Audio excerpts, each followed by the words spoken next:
collecting. It is insane right now. Prices are ridiculous. Is it worth collecting right now? I'll talk about the NES stuff later on the NES Still Worth Collecting video. But I still have a plan before I go on that hiatus. I'm going to push my hiatus to June to September now.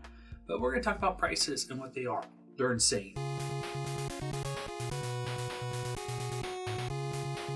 If you want more gaming and collecting content, don't forget to subscribe to stay in the know. I had my phone and I looked at my app, my Gameboy, and literally saw in real time Power Blade 2 jump up like $85 more or something to be like the 4th or 5th most expensive game I have on my list.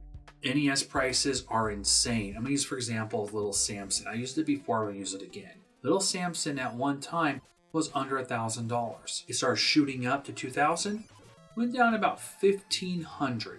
Then 2 years ago happened, and the prices were about, $800 to $1,000. Now you're lucky to find a Little Samson for $1,300. I've seen Little Samson go up, drop a little bit, and go back up. I think there's some manipulation in there. That's my personal opinion. I can't confirm that. That's just my opinion because how it's working. So here's some prices. I actually had to stop this video and re-record because the prices were insane. Today is May 12th, and I recorded the original portion of this video a little before Mother's Day. So here are the prices for May 12th. Little Samson is now $1,580. Bonk's Adventure is now the second most expensive NES game that I own. Loose, $710. It's actually more expensive than Panic Restaurant. Speaking of Panic Restaurant, $678 is what Panic Restaurant is market value loose. Power Blade 2, $586. Bubble Bobble 2, loose is $459. It's just crazy. Zombie Nation, $386. Dragon Fighter, $318. Mighty Final Fight, $312. I picked up my original Mighty Final Fight for $42. And now it's $312. Kid Clown, $305, which is kind of where that one shot up and is now going kind of back down. Look at the Super Nintendo.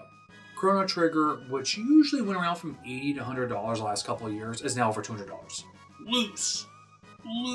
Demon's Crest is now $124. Well, let's look at the original PlayStation. Silent Hill, complete in the case, is now $195. Almost $200 for a complete Silent Hill. Black labeled Castlevania Symphony of the Night is now $169. Parappa the Rapper is now over $100. $114 complete. But you can get the PlayStation Portable version still for $20 complete. What? About Game Boy prices are going up too. You want to talk about prices, the Game Boy also is feeling the wrath of price gougeness, I guess. Roland's Curse 2. Good luck trying to find it under $100 now. That's why I bought this one at Retro Game Chair. Got really good deals. I get 10% off. This game's probably going to be over $100 in a month. People are trying to get that price up.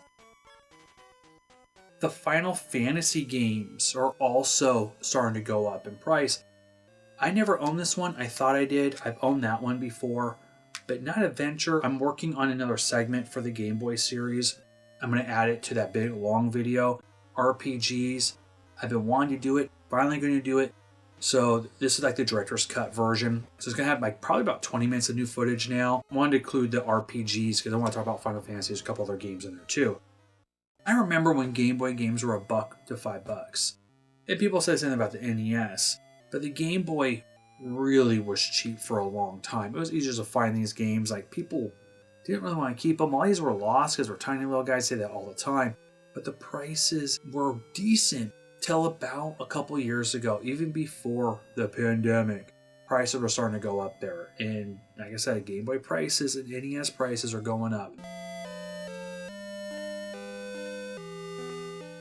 Prices are going to scare away the average video game enthusiast who maybe want to rekindle that love of their childhood maybe a little bit. You might want to pick up and play some Chrono Trigger. Well, you can get digitally, but if you want a physical, actual cart for your Super Nintendo, it's over $200. If you're going to start out collecting in 2021, I wouldn't. I'm scared. If I was going to collect now, I wouldn't. I got most of my stuff in 2018 when prices were the lowest on the NES. But after that, prices just kept going up, up, up, and up. I belonged to a group, and the group was talking about these guys are just, I guess, recently getting into NES collecting, and they were getting games, and like someone, I got 100, I got 200, and they were showing some of the games they got, and I kept thinking, I wonder how much you paid for that. You didn't pay what I paid back in 2018 or 2017. We're talking about even during my original collection that stemmed from childhood. Games I got for real cheap back in 2010, 11, up to like 2013 when prices started going up.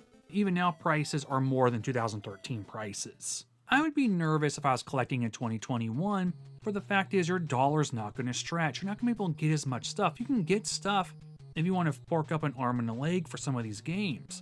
We're not talking about sealed either. We're just talking about getting complete or loose copies here. You're spending a lot more money in 2021 than you did even in 2020 for a lot of these games. So I don't think it's necessarily worth collecting in 2021 unless you're going to fork up a lot of money. You can still get some cheaper games even for every system, but for the really good quality titles, you're spending a lot more money these days. I have some receipts I'm going to show you guys later in another video to prove that new games are not necessarily cheaper now. But when we're talking about the used second or third market, and these games have been on the shelves for 30 years, we're used to seeing certain games go low in price. That's not true anymore. Prices are almost sky's the limit. But I'm shocked at the prices are right now. I would argue that collecting now is not an average man's game. You had to either been in it really early or buy big lots to sell around. Of course, you can get modern gaming in the last couple gen games for cheap. 360, PlayStation 3, even though PlayStation 3 is starting to go up there. Even some Xbox One and PS4 games. You can get those for relatively cheap. Wii, still get a lot of Wii games for cheap. Even some Wii U games. Everything below that is starting to go up. In 2018, I got a bunch of NES games for cheap. 440 titles. I think it's 444 or 442. And I spent less money that year than I did in the previous years buying games because prices for the NES were really low.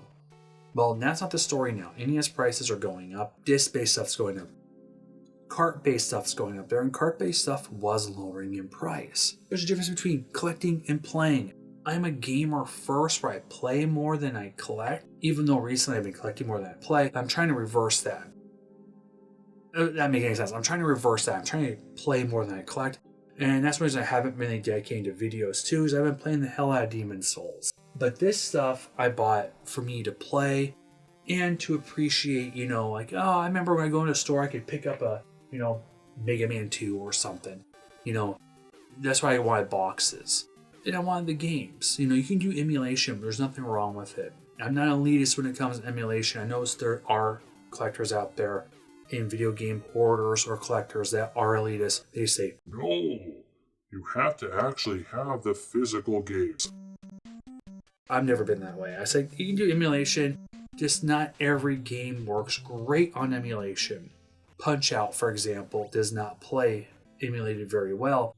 Now, Animal Crossing Punch-Out is fine, which I was supposed to talk about like a year or two ago. Realized, I never talked about that. Well, I'm talking about it now.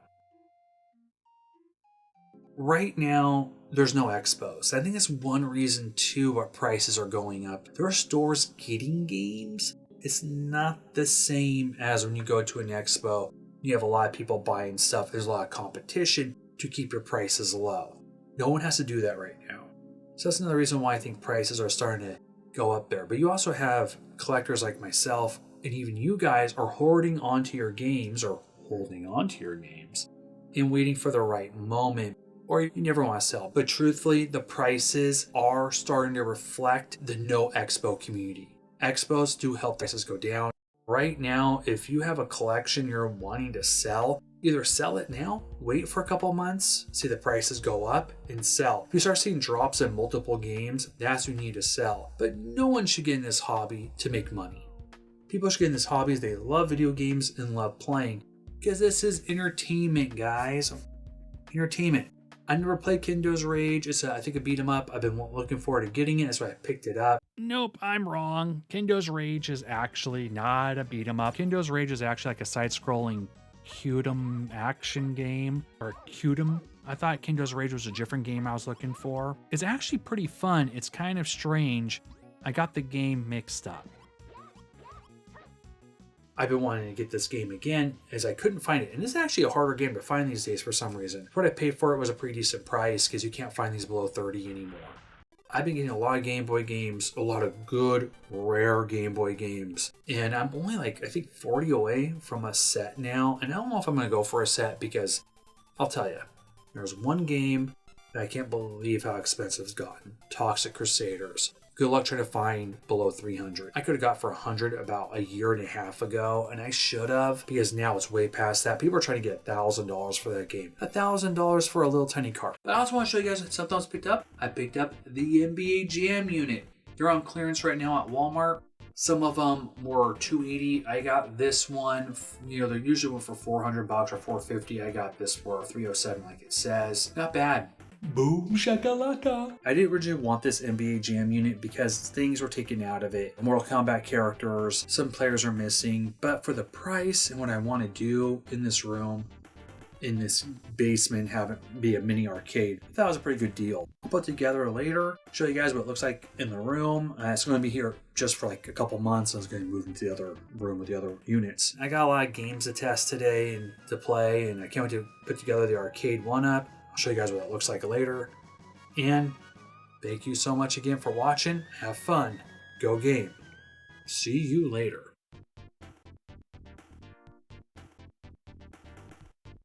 Out of the arcade games, NBA Jam TE are two of the games I remember playing a lot in the arcade. When I was playing, it took me back to, my childhood, playing this in the arcade. I'll say no right now. Let's go Blazers. Always been Blazers. Blazers my hometown team. I remember getting these on the, the Sega Genesis and playing it, loved it.